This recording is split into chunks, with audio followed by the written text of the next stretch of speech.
Hey, what up? It's your boy Reinasun with your and today we're gonna do the explosion challenge. It's where you strap a bomb to your body and pray to our cat all we want, and when it gets down to zero, it doesn't.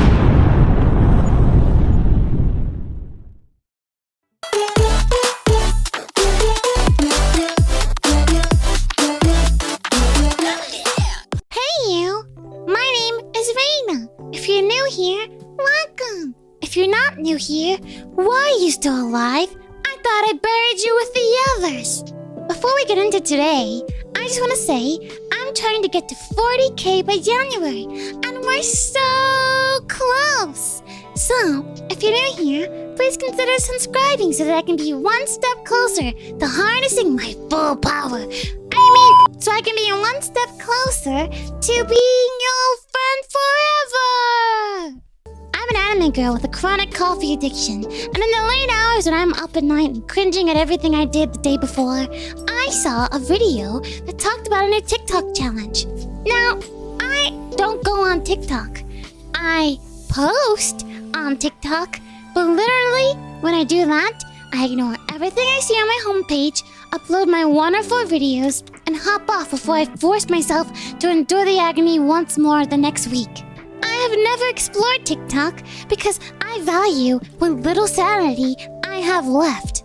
Now, we've all heard of crazy TikTok challenges through the grapevine, like the Tide Pod challenge. I remember when this was happening, you had to show proof of ID to buy Tide Pods and laundry detergent. They were gated off, they were in cages and stuff, like trapped little animals. People were eating Tide Pods the way I chow down on conveyor belt sushi. Then the hype slowly died down, and if you live under a rock by choice, like me, you would think that was as crazy as it could get. But I was wrong. I was so wrong. After hearing about the Kia challenge where people would literally steal cars and crash them for views, I realized that TikTok has only grown in terms of its crazy challenges. And when you couple that with your conspiracy theories, inaccurate history, and the destruction of ancient artifacts just for funsies, so quirky, you get the cesspool of a platform you see today. Now, I'm sure some of you heard that and you're like, eh? Conspiracy theories? What kind? What's been going on? Don't worry, I've created an organized list of train wrecks for us to learn about together and begrudgingly enjoy. Number 1, dumb challenges. Let's get the stupidest one over and done with. That's why you're here anyway, right? The challenges on TikTok have been on a steady incline, which is in a direct correlation with IQs dropping. It's inevitable. I'm sorry. Don't blame me. I don't do the science. I just make the graphs. One fun challenge is the blackout challenge, where participants try to make themselves faint by holding their breath and constricting their chest muscles. This can lead to serious problems, including brain damage and death. Super fun, right? Oh my gosh, so cool. But what's different about then and now is people are consuming these stupid things. People are taking cringy and definitely moronic things that they did as a one-off, maybe when they were a small demon or human or whatever, and making trends out of them. I'm so glad I was not on social media while in the underworld, and I just got it 2 years ago, because while I may have been cut off from everything, it was a benefit for me. I didn't see people doing stupid things like I was doing, and I learned from my mistakes and learned from my actions, and you learn not to do them anymore. There's a lack of accountability for the people who are doing these challenges. And by the way, there aren't just kids doing these things. These are people who will be considered a little kid all the way up to mid-adulthood. And it's worrying. It's worrying that there's no consequences for these things happening. Instead, people are feeding off of it and thriving off of the numbers. Another stupid challenge that's apparently really big on TikTok. The Fire Mirror Challenge, where you film yourself after covering a mirror in Vaseline and setting it on fire?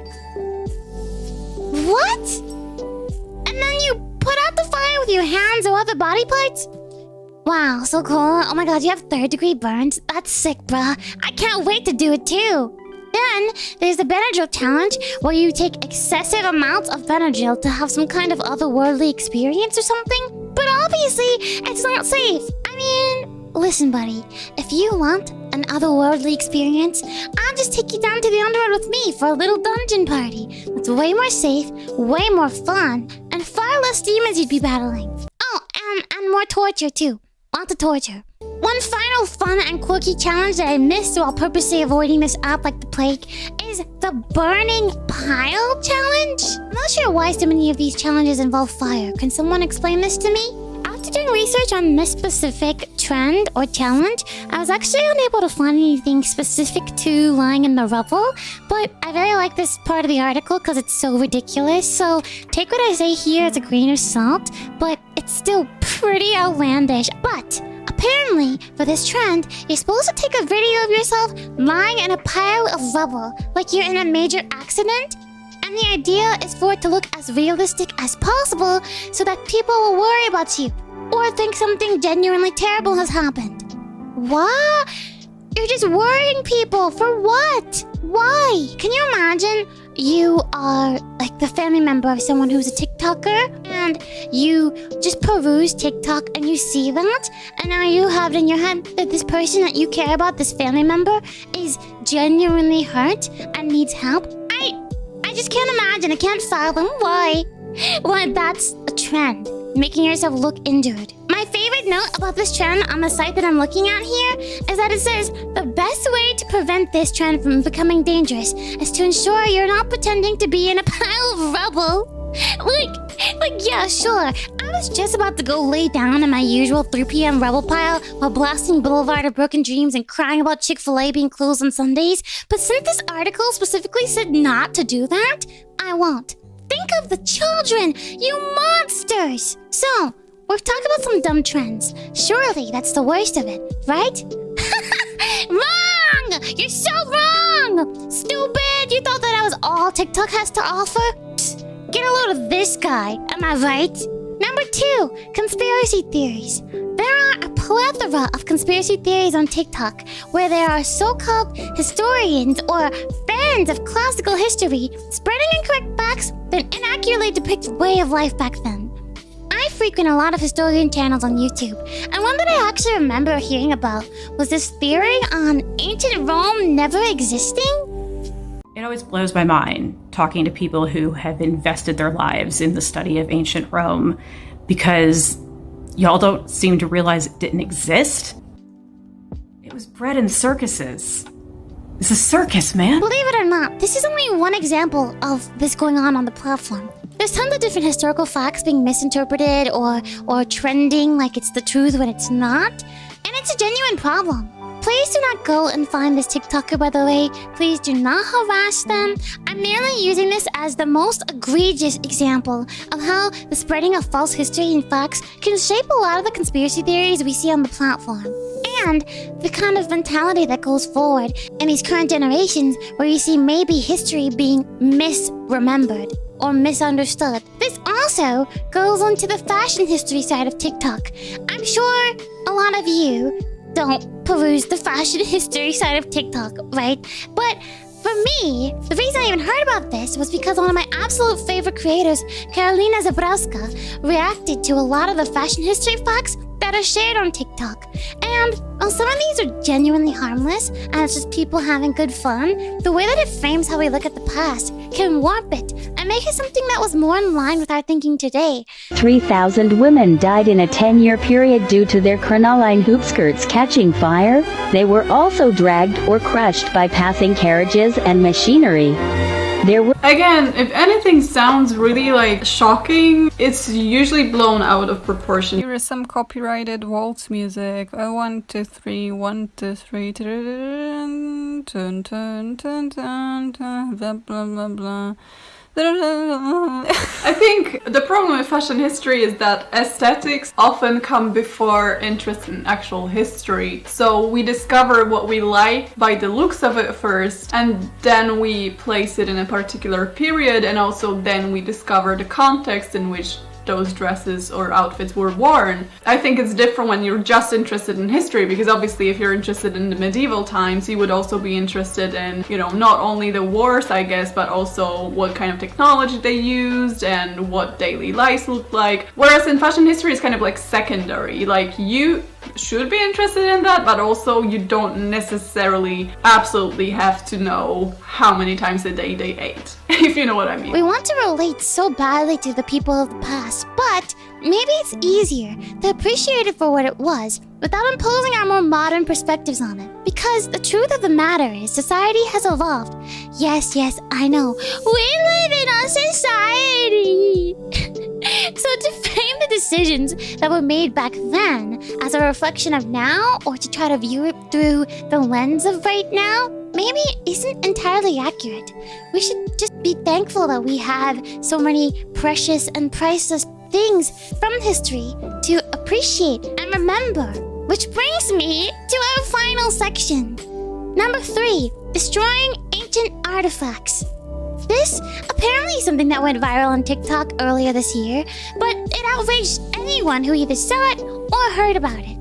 There was a video from this company account called Engineered Labs, and yes, I will name them because they are a company and not an individual person. They had a video on their TikTok account where an employee was shown to be destroying a 3,000-year-old artifact. In the video, it literally says, "This pottery made it 3,000 years without breaking." It's labeled as Indus Valley terracotta, and then they proceed to throw it on the ground and it shatters into pieces.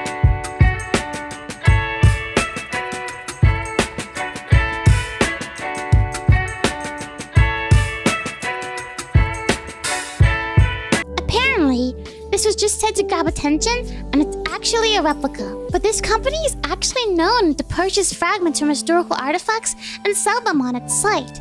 Now, I am not going to be making my own conspiracy theories or anything, but just hear me out. The collection features fragments of items such as Egyptian mummy beads, a woolly mammoth tusk, Mayan jade, and the Indus Valley terracotta that was in that video. Granted, they also make replicas with this company, so it could be fake, and the employee could have really been lacking in foresight. But I've also seen a lot of historian channels on YouTube posit that maybe this is how they get the fragments they sell on their website. Who knows, really? But the story that they're spinning is that they made a replica because that's part of what they do, and they broke it, and the employee mislabeled it to try to get traction, which has only negatively impacted their company and their brand. It was fake, but the problem here still lingers. But some specialists, like Arctic on TikTok, I didn't even know there were TikTok archaeologists, so more power to her, say it's morally and ethically corrupt. By posting something like this, you're letting people know this is okay. So many artifacts were plundered and stolen from their original countries, and these countries are begging to have their artifacts back, and you're gonna smash it on the floor, she states.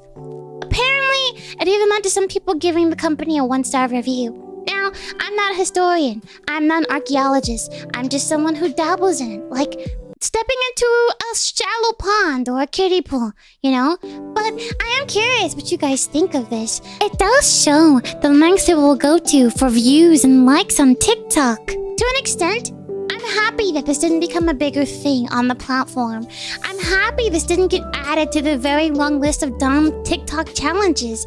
As a demon from the underworld, I know the importance of history. It's something that humans should treasure, and something that I need to collect on you for definitely not nefarious purposes. So, joking about destroying something that has the potential to mean so much to so many people and their way of life is just tasteless, in my opinion. This is only scratching the surface of some of the issues with TikTok. I'm not an expert by any means on the platform, but from the outside looking in, it's a pretty intimidating place. I think there are lots of cool things on TikTok, and I'm sure you can curate your own things you want to see, much like other social media platforms. But these are just some of the problems I feel make the platform a little bit harder to navigate, a little bit harder to sit through, and find your way through. Let me know what you think. Do you think TikTok is a cesspool? Have you been on TikTok, or are you an avid avoider like me? Were there any challenges or theories I didn't mention that maybe I should learn about for next time? Let me know in the comments below. In the meantime, I hope that you eat well, rest well, stay hydrated, and you're being the best you can be each and every day. Love you. Bye!